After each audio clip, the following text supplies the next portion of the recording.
So it's my great honor and privilege this afternoon to welcome Ebrahim Patelia.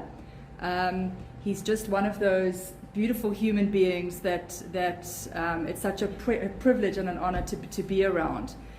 He's got a very, very impressive CV and has accomplished so much in his life.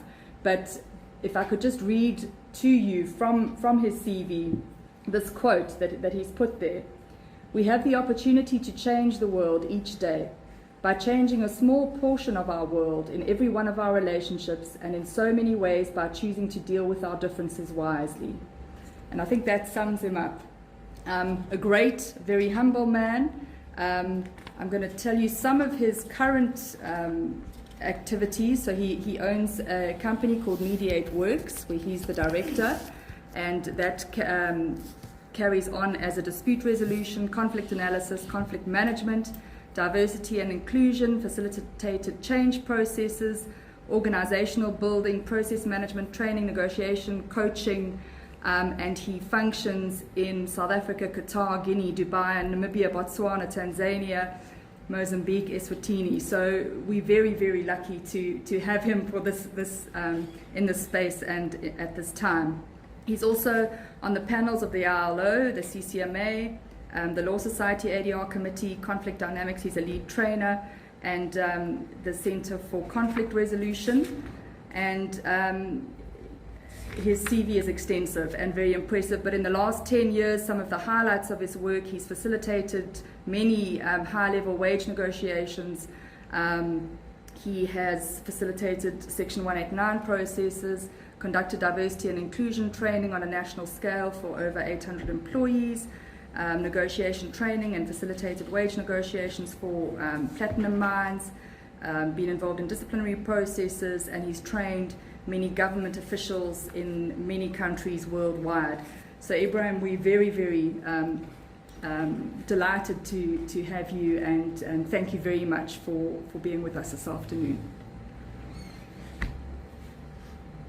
Thank you very much. I was nervous, of course, but when you read out all of that, I get more and more nervous because, of course, what we've done in the past makes no difference to what we've got to do at the moment. So thank you very much. It is a privilege to be addressing you, and it's often a lot more nerve-wracking when you've got to address colleagues and practitioners in the field of mediation. And so if I do a disservice to the topic, please just add in. When I was asked to present a topic, I actually struggled because the idea of presenting to people that are highly experienced in mediation at an AGM, one doesn't know how to really target that. And so an area that I've been thinking about, perhaps, and maybe it's more of I suppose, a benefit to me to be presenting this to you, because hopefully you can tell me my thoughts are perhaps too simplistic or has no rationality in terms of the mediation processes, is the focus on adaptability as being an essential skill and process requirement in mediation. It's an aspect that we take completely for granted. We need to be adaptable and really focus when we train mediators on the people, process, and problem dynamics. And when I started reading up on this, it took me down a rabbit hole. And I think the problem's going to be today is that I've not figured it out as yet, because you've got to read so many levels of theory around this issue in the different sciences. And so, bear with me. Hopefully we'll get through this and there may be some benefit. Just as a side note, I have been on your website and your LinkedIn page, and it's wonderful to see that there are sustainable associations of mediators that do positive promotion work. I started off with a lot of that work and really have been very neglectful in that responsibility. So you've got to teach us quite a bit here in Johannesburg, I think, in terms of linking up people through associations of professionals. But, this context was what I presented, as an abstract to what I thought this topic would be, is that the adaptability of a mediator is an essential skill. And I always thought about, and I've like some of you have trained many mediators over a period of time, and really struggle with the idea of training something that you really can't learn in a classroom. And then wonder what happens from a practice perspective. But I think I should take comfort in the fact that we all just learn by our own experience and mistakes. But I remember my own start of my career, which was around 1997 in mediation, when having been trained at IMSA. And we were obligated to, aside from the cause, was to actually partner with certain experienced mediators. And observing that and being through the theory of mediation, I realized that the simplest thing to do at that particular point was mimic the person and the theory through the mediation process. And I probably did that for a large part of my career. And we probably see that still with new mediators.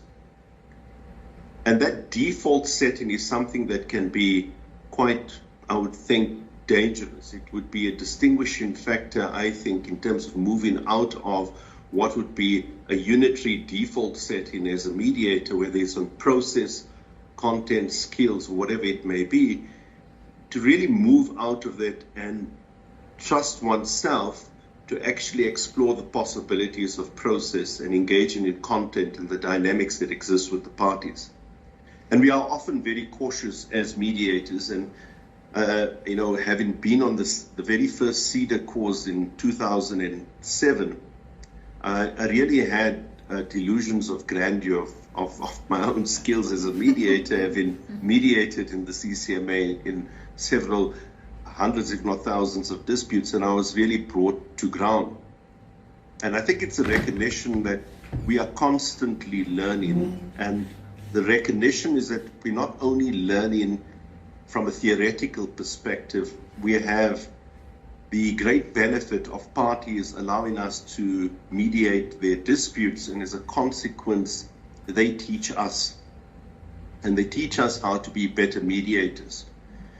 Now, when we think about adaptability, and I must say, I've been struggling, and I think if you go on and research this topic around adaptability in mediation, from a theoretical perspective and from a learning perspective, there's a variety of approaches, but it really hasn't pinned it down.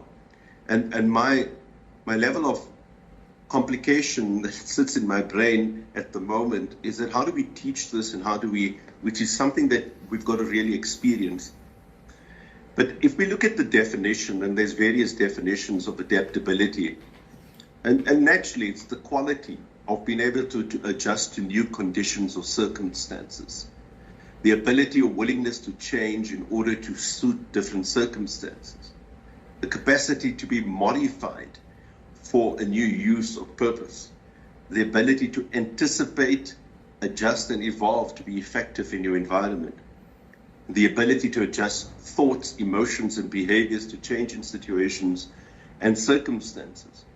So these are various definitions, and this is a very simple desktop search, and I try to pull out variations of definitions on what is adaptability, and you probably will find a lot more in terms of the science that you actually investigating, because in fact adaptability is something that has become quite prominent in the minds of people that are, especially after COVID, looking at what would be the top skills that leadership require in a changing and a very complex but ever increasing changing at an extremely fast pace, that there's a very limited opportunity for planning and predictability. And of course, we know the famous saying is that, of Stephen Hawkins, is intelligence is the ability to adapt to change. And I suppose as mediators, that's the the opportunity that we have, but also it is the real fear that we have when we enter into a process, is that how do I adapt? I've got to follow a set of rules, an approach that's going to take me from a starting point to an ending point. And I think inadvertently it's that unconsciousness that in effect often I don't highlight it as you know what, this is actually a skill that I'm developing. But it is certainly key.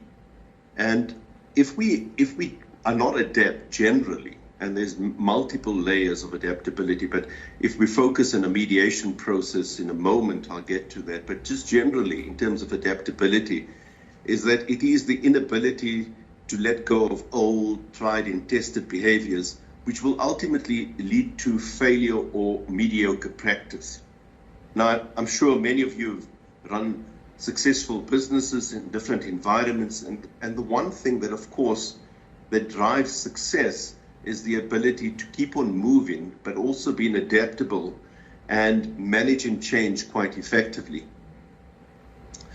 The usefulness of predictability and assumptions in mediation is extremely poor. So anyone who enters into a mediation process as a mediator expecting that they can plan in advance, sit down, write through the strategies, and also evaluate in advance what the parties are going to do, even if you've known them before, will be, very quickly disappointed. And I think that's an obvious comment. But we should recognize that at the heart of mediation is this uncertainty and volatility. And that is more likely in a mediation process, irrespective of the environment in which you mediate in. And we can value that in terms of different levels of uncertainty and volatility. And we try, especially in the current environment in which I operate, is complex labor disputes, especially in collective disputes, and some commercial environments, is to try and make the negotiation process a lot more predictable. So there's a lot of planning and work and training done with parties in advance, so that when they actually get into a facilitated negotiation, there's a higher quality of negotiation. But certainly, it's a dynamic that is a bit different to mediation. So when we look at, especially mega trends that are taking place and what is required of leadership, lots of research online is indicating that one of the top skills is certainly adaptability. Okay, so there is a high value generally in terms of adaptability. Now, when we take it into a mediation process, and this is where things become a bit more complex, because there's different theories, and I'm not going to bore you with all of that, but there's different theories in terms of complexity itself, and how do we use adaptability from a complexity theory perspective. But what we've got to understand, and I suppose not we understand, but for me, this sort of evolution of thinking in terms of this very simple, what I thought simple topic, was that I know we need to be adaptive, and I know that mediation in terms of its process dynamics, its content dynamics, is highly complex and very, very unpredictable. But how do we actually then pin it down? How do we get to something that is meaningful? Now, and this comes from the Harvard Business Review, and you can go and find it online as well. And there's different articles, but I found this because it was a bit of a story, which in this particular article, they talk about the butterfly effect that was popularized 60 years ago. I didn't even know that, all right? And this meteorologist, Edward Lorenz, suggested that a butterfly flaps its wings in the Amazonian jungle and subsequently a storm ravages half of Europe. Now, of course, we understand. I've always understood this to mean that small things can make big impact, right? And we should not underestimate the value of small shifts and changes, because the consequences of that could be quite great. Now, what this article in fact does is that when we're thinking about the complexity of systems, is that it indicates that the small changes may, in some instances have no effect, or in other instances, massive ones. And it is virtually impossible to predict what will in fact be the outcome. So what he found that without a perfect delineation of initial conditions, predictions are useless.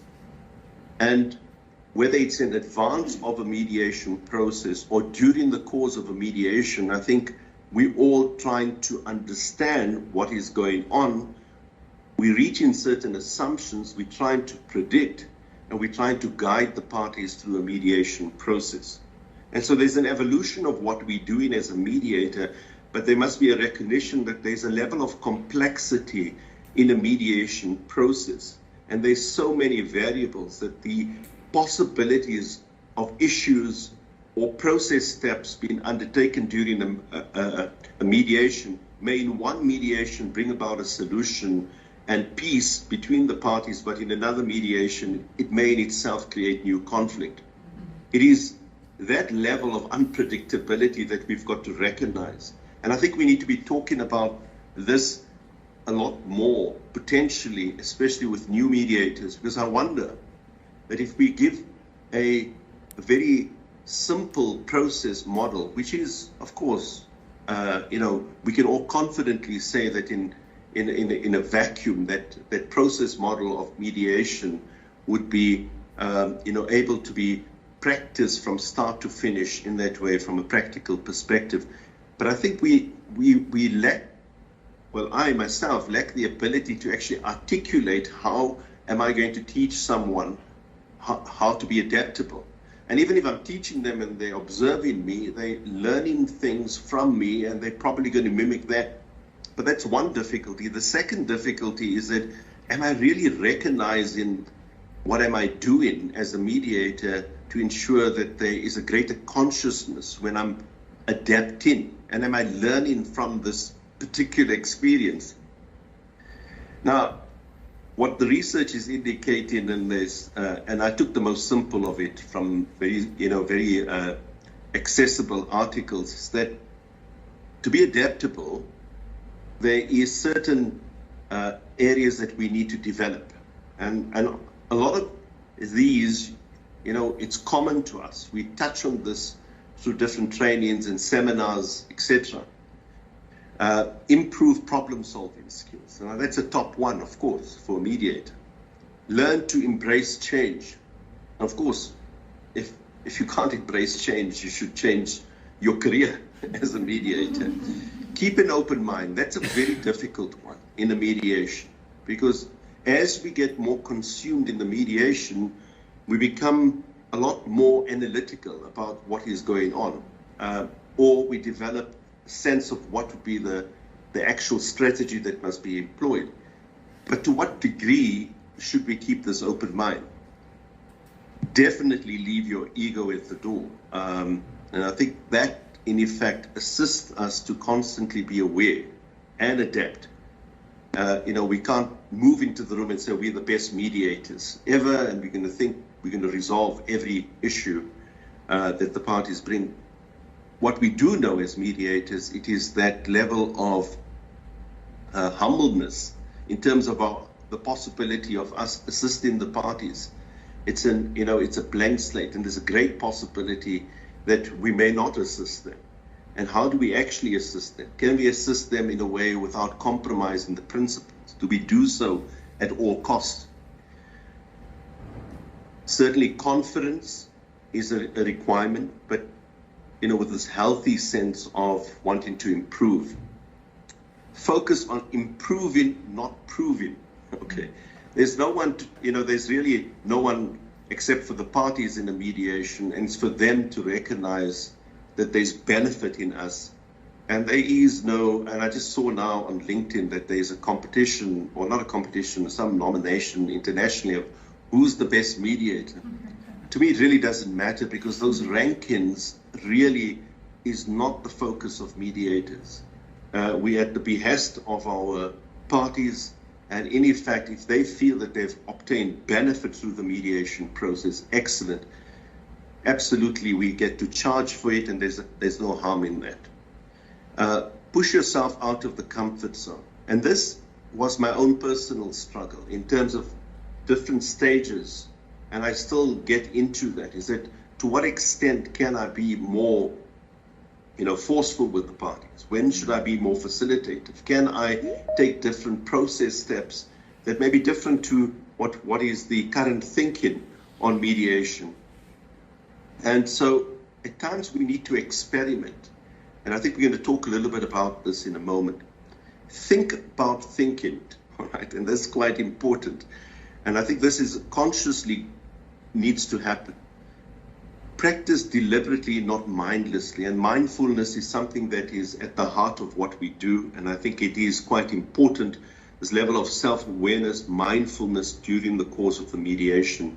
Develop skills and knowledge in diversity and inclusion, which is not only applicable in leadership environments and in organizations, but at the heart of what we do is engage in diverse people, and we need to ensure that they're included in a process that empowers them to negotiate effectively. Develop knowledge in the field of psychology of conflict, which is another interesting minefield as well. But I think it's important that we recognize these are areas that will assist us in becoming more and more adaptable. Develop experience in a practice area and environment.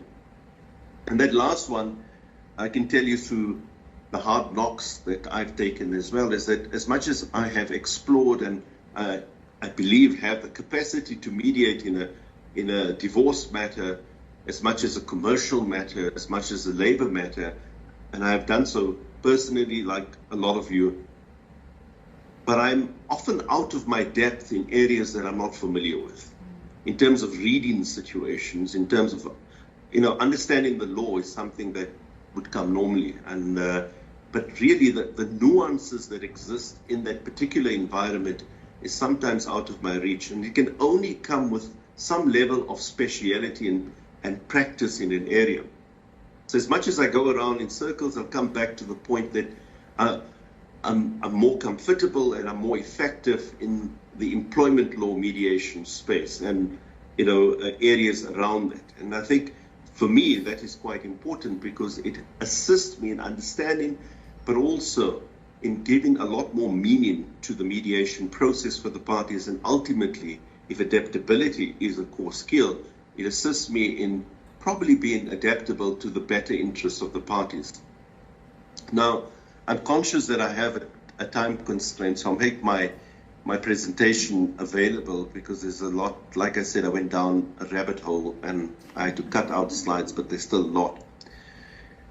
But this was interesting as well because it helps me formulate areas that would be necessary for me to develop or be conscious about the skill of adaptability. Is that we know that there is areas of focus, learning adaptability. It's being proactive outside of one's comfort zone, development of feedback, which we often find in a mediation training, but really not in practice because of the nature of a mediation process. But this learning adaptability is something that should be constant, and we should be conscious throughout our practice in mediation and be unpacking what has worked, what has not worked. This would enable us to potentially anticipate and respond to changes a lot more confidently because we are now conscious about what we've experienced and what we've done in that experience, and we've learned from that. But we should, of course, be careful not to fall in the trap that if it worked there, it's going to work here again. But it certainly is helping us become a lot more it's helping us to predict circumstances a lot more.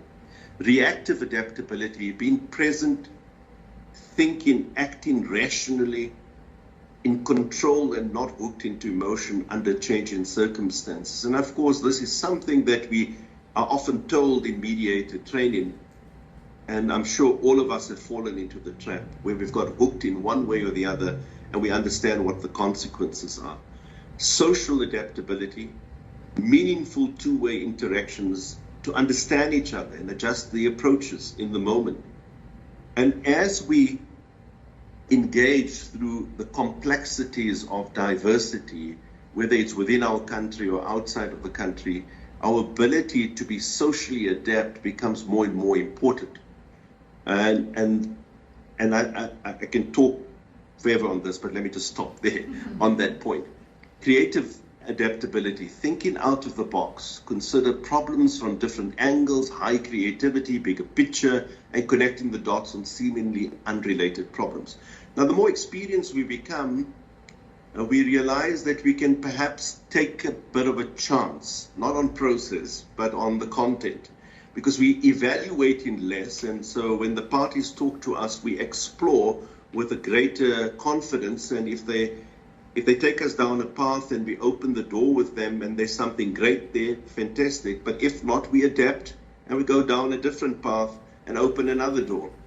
And so that is in fact adaptability, and it's allowing us to not only have the confidence to do so, but engaging the parties on the possibilities that there are greater levels of exploration to do. And when it comes to solutions as well, I think what we do, certainly as experienced mediators, is not fall into the trap that the parties put on is the blinkers and saying that these are the fixed dimensions of settlements, is that we explore the possibilities. Lifestyle adaptability, and I think this is important. I think if one thing that COVID has taught us, and the experience of being online, is it's all very wonderful, and we've become and we are really adaptable.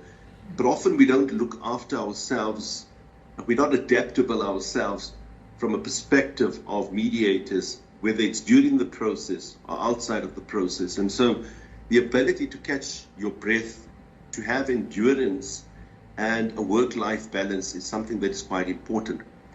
And so this helped me in the sense that says, well, okay, there's clusters of these things, and probably we can focus on this and develop some learning out of this.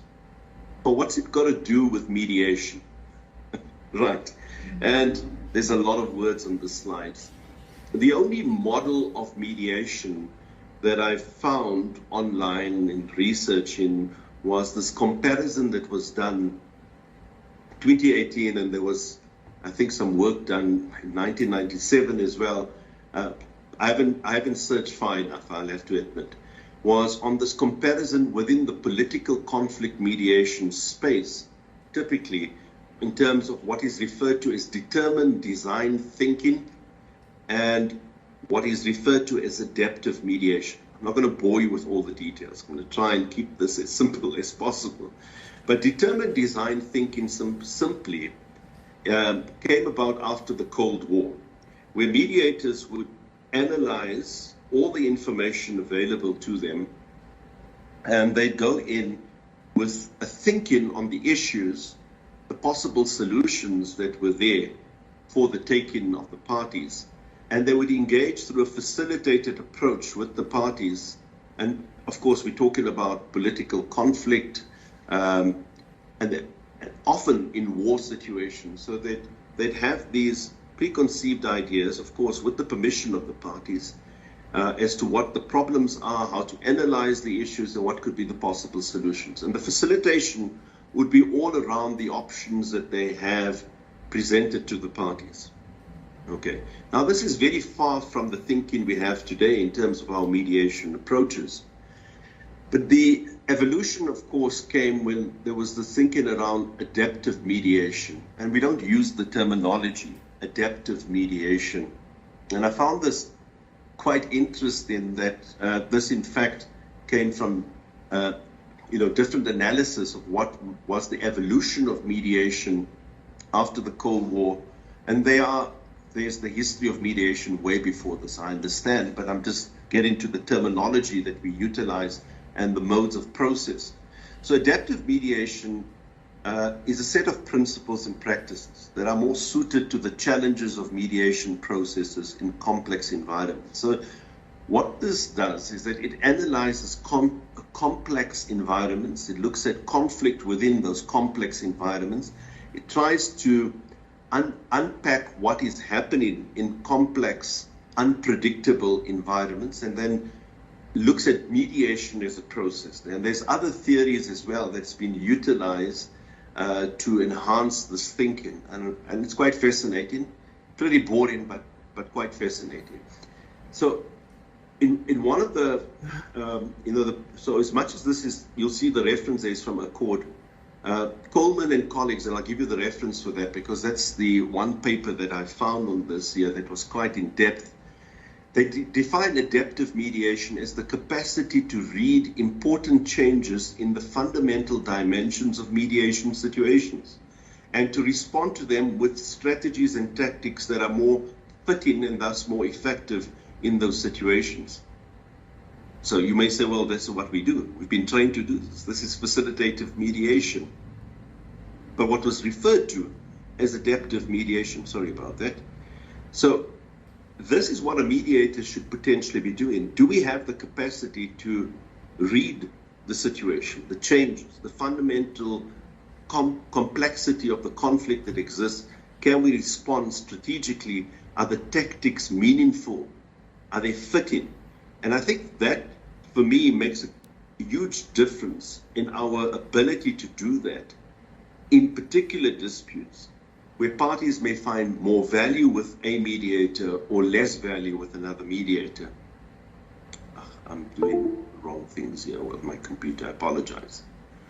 So, adaptive mediation simply is a focus on the party's agency, and it gets, for me, quite interesting because there's a different terminology utilized. So in political conflict, and the comparison here that was utilized is the South African negotiations between the ANC and the Nationalist Party, which is labeled as facilitative, if you read Fisher and Urey, or interest-based negotiations, but it is a huge focus on what is understood to be adaptive mediation.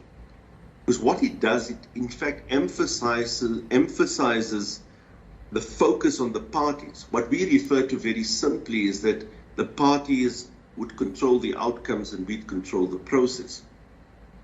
But in this model, it's a recognition that in order to do this successfully is to understand that the parties themselves are able to self-organize in their own complexity. Now, in a divorce dispute, there may just be two parties, but there's levels of complexity in the way they organize themselves. So it could be one of the partners, the extended family, the children, the influences. This is the methods in which they organize themselves. In the trade union, that level of complexity is even far larger. In a commercial entity, the way a commercial entity organizes itself is far larger. Now, in adaptive mediation, while we are facilitating the outcomes and placing an emphasis on the parties in terms of talking about the content and they themselves focusing on the possibilities of solution, and they would enter into solutions at their own free will, it is very much dependent on the way they have organized themselves. Okay, and this is something that we don't, again, talk about that much. So to be adaptive, to be facilitative in the way we know it, to allow parties to really take ownership of the issues at hand and find solutions, we need to be conscious of how they're organizing themselves. And in that regard, there's greater levels of complexity. And we need to be aware of that.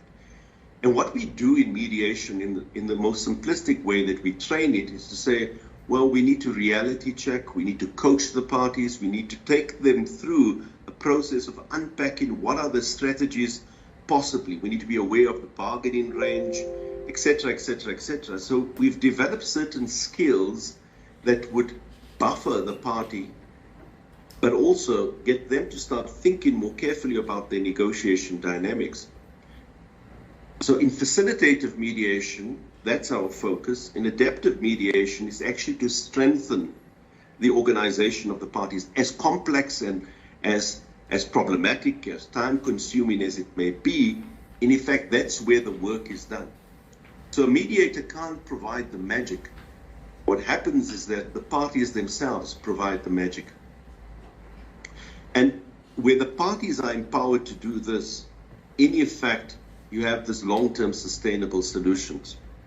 Now, there's a lot more I can say about this, and I'm doing a disservice to this, but one of these articles, and I think this one was, I don't know, 2017 as well, looked at what was referred to as a contingency approach to mediation, or contingency model of mediation. So contingency is obviously, you see, that's in brackets, that's for my own purposes. I had to Google, what does really contingency mean? You know, these high words. A future event which is possible but cannot be predicted with certainty. So what's happening in the party's future? We cannot predict it. They cannot predict it. Okay, so this is what this particular theorist or academic is talking about, a contingency model of mediation. It's recognizing that there's a lack of predictability and certainty. But how do we act on this? What this group of academics suggests is that our reaction and what we do from a conduct perspective, a process perspective, essentially our adaptability would be defined by the level of intensity in the conflict, the situational constraints, whether the parties are cooperative or are they competitive, relationships that exist between the parties or lack of that, and the extensions of those relationships, are there overt and covert issues, and processes are used to understand and predict changes in the way the mediator strategizes through the different stages of the mediation process. Now, I had to think about this. What is this group of academics really telling us? Do we really do? Absolutely we do this. This we'll do inadvertently when we're in a mediation process. But are we really conscious about it? And are we sure that in a mediation process we've done it consistently, and that we are reacting and we're developing strategies based on what we're reading? Is it educated? Is it conscious? Is it wise in terms of our process and content choices that we're making? And I go back into my own mediation often. I think about it and I say, well, it probably was a lot more instinctive rather than, conscious. And that's worrisome for me, because in fact, I've not gone through a process of really unpacking what am I doing to be adaptable? What am I reading? What are the factors that I play? Now, adaptive mediation processes, and I'm not going to bore you with this, but would recognize that there is complexity. It is dynamic, it is non-linear, and this is what we know, and we must accept that this is what we're going to find in mediation. And every time we teach or we experience mediation, we need to, and it's a very unsettling factor, especially when we teach new mediators, say, well, you don't know what's going to happen. I'm giving you a little bit of these tools, but you know what? You actually have to figure it out along the way. And we obviously won't have any training providers anymore, because what's the point of this? But we try. So we give a set of skills and possibilities, but in effect, we've got to talk a little bit more about this. And I think maybe you have, maybe you've thought about it yourself, and great, we can share ideas. But it's something we need to, in my mind, pin down a bit more.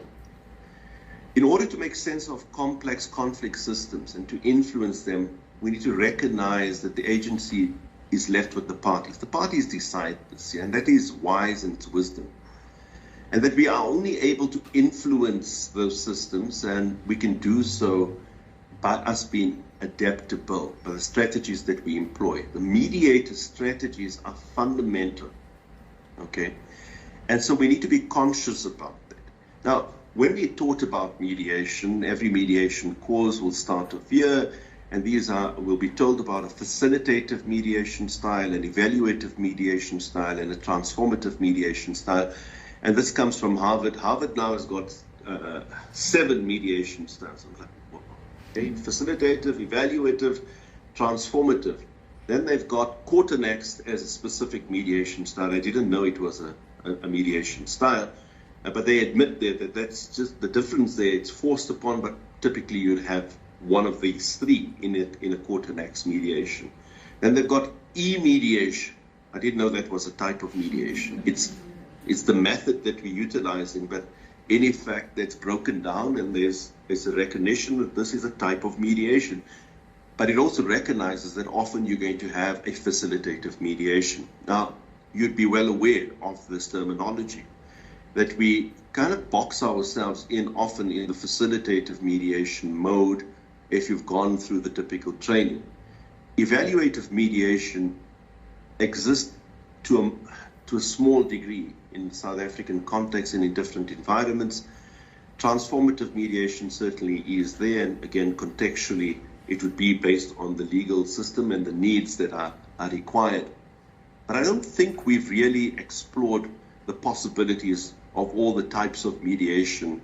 And this is probably a cardinal sin, what I'm going to be saying now, is that because we sell facilitative mediation and we sell the idea of a step-by-step process model, and that we really don't understand and unpack the nuances of what is going on in a mediation process and the need for adaptability.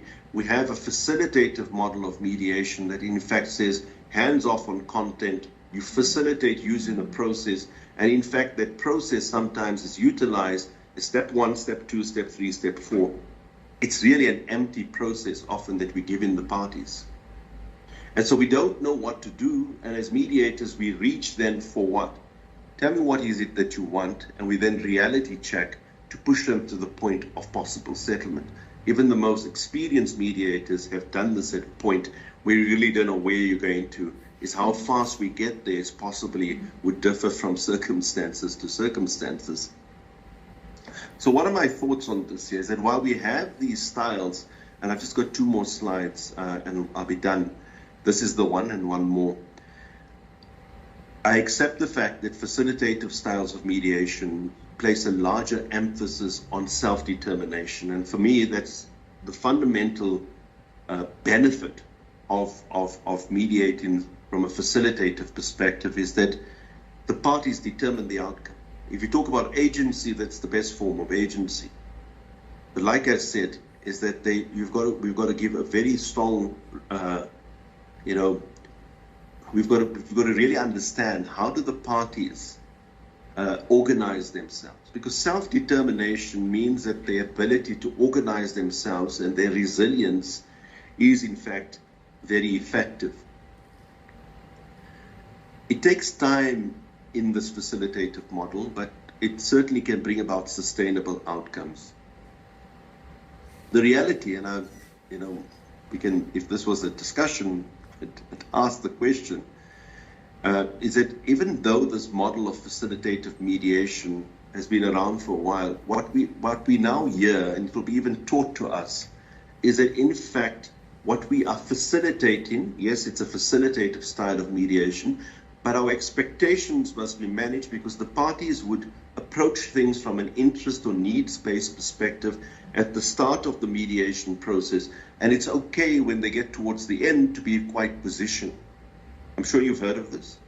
Is that what we call modern thinking in negotiation is a recognition that the parties can be, even in this facilitated negotiations, interest-based, but also very positional.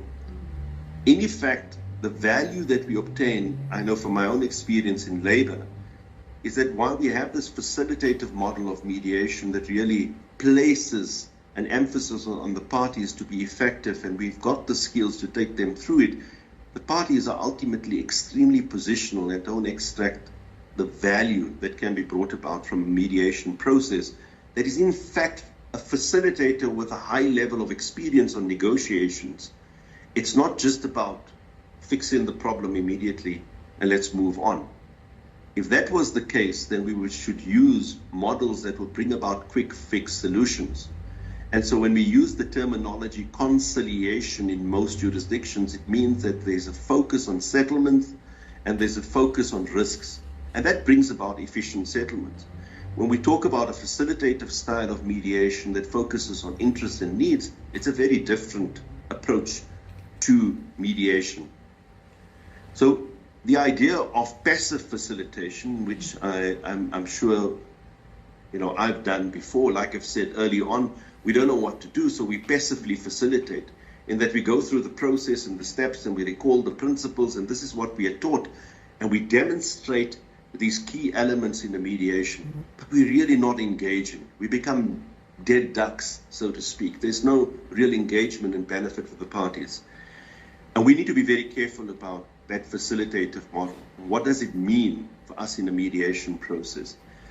The innate and high levels of uncertainty, complexity, and unpredictability requires adaptability of mediators in the strategy that they employ, the approaches that they take, the process models, and the engagement on content. And in fact, I'm doing more and more of this in working on process models with parties and going through this and being quite conscious of how I build process and maintain the process. And I'm experimenting, but that's okay within the dimensions of responsibility, of course. And I think this is important because there needs to be an evolution. There needs to be an adaptation of what we provide to parties. A one-dimensional, pre-planned, cut-and-paste approach is really not going to work. And I think most of you would know this. I certainly have realized this through my own mistakes. What I've been perhaps toying with, and this is where the risky area comes in, is to say, well, while we have a facilitative and evaluative and a transformative mode or style of mediation, what about the combination and variation of these styles? I'm asked more and more as a mediator, tell us what to do. And we really would not tell them what to do. So I'm talking about complex labor disputes. And where the risks are extremely high, the complexities between the parties are enormous, and the dynamics are not there. And what they're looking for is, in fact, what we may say reality checking, coaching, nudging the parties, testing what-if proposals. And those are the skills that we are taught. And we use those particular tools to help the parties come to a realization, but we have, in a way, influenced that. Now, you may say, well, that's a bad word. But we could use the word nudging them, because that's a more palatable word in mediation. But how far do we go? Because if you were on a mediation course perhaps 20, 30 years ago, they'd be talking more about a more nuanced, a facilitative model of mediation. Should we be risking the possibility that we need to be engaging the parties to start understanding and evaluating their cases a lot more effectively? Do we have the skills to do so? And so, is there this potential of a facilitation evaluation hybrid model? And I'm not saying we need to be doing this. But in fact, I think what the parties are seeking potentially is absolutely a facilitative model of mediation, which brings about all of its good things. They're able to explore their needs, share information, generate options, testing what-ifs, considering risks and attempting to select options, and all the things that we do. But they often still come to this position of bargaining and deadlock. And then they say, well, mediator provide a proposal to us. And this idea of mediator proposals, if you go and do some research on this, that even those that are hard and fast on facilitative models of mediation are talking about the possibility of mediation proposals. Now, this is entrenched in our law in South Africa, in our labor law, where we allowed in a mediation as a mediator in labor law, in terms of the Labor Relations Act, to present what is called an advisory arbitration award. Now, what mediators do in the labor space, they use that where the parties jointly request. They've been through the long haul, and as a mediator, you present to us your proposal. Now, what are the parties telling us there? And I think that's a topic for a discussion for another day. They're wanting us to do something more. And so mediator, in the they've tried in this particular model is to facilitate, go through all the entire stages of the process, and the parties certainly could get to a point of settlement excellent. If not, as a mediator, you've developed a deeper understanding of the issues. So should we be moving into a more evaluative? Now, I know in the traditional sense, evaluation means that we give insight into strengths and weaknesses in terms of law and the possibilities of success. Now, I'm not saying we are equipped to do that because we have not heard evidence, but what we are certainly or potentially equipped to do is to suggest certain proposals. You could present an evaluation of risks and benefits. You could give indications to the parties to possibly well say, and you are doing a lot more than just facilitate. You'll be giving your view about certain things to persuade the parties. Now, this is a cardinal sin, and I'm not telling you to do this. What I'm saying is that is there a need for parties wanting a little bit more? And what I found exceptionally useful, and I agree to this with the parties up front, is my last bullet point, and I'll stop there because I know you've got a long AGM to go through, is that I agree up front, and please, this is not, well, I've done it in divorce mediation as well, is that there's a live report, status report that is carried through what was referred to historically as one-line settlement drafting. Okay, these are models that we utilize to hold the parties together as they go through the stages, they come to alignment, and you keep as the mediator status report. But it's with prejudice. I'm not holding them to an agreement on those particular points, but that status report becomes a track record of their progress in an actual mediation. Now, that is, again, a methodology that can be utilized quite effectively. And very simply, what I've been doing is put in the status, which most of you would be doing, put in some of my own comments there, and this is done with permission of the parties in terms of reference up front. And what I find is that this creates a reality within the parties' minds, and where there are options or questions that I want to raise, this is documented.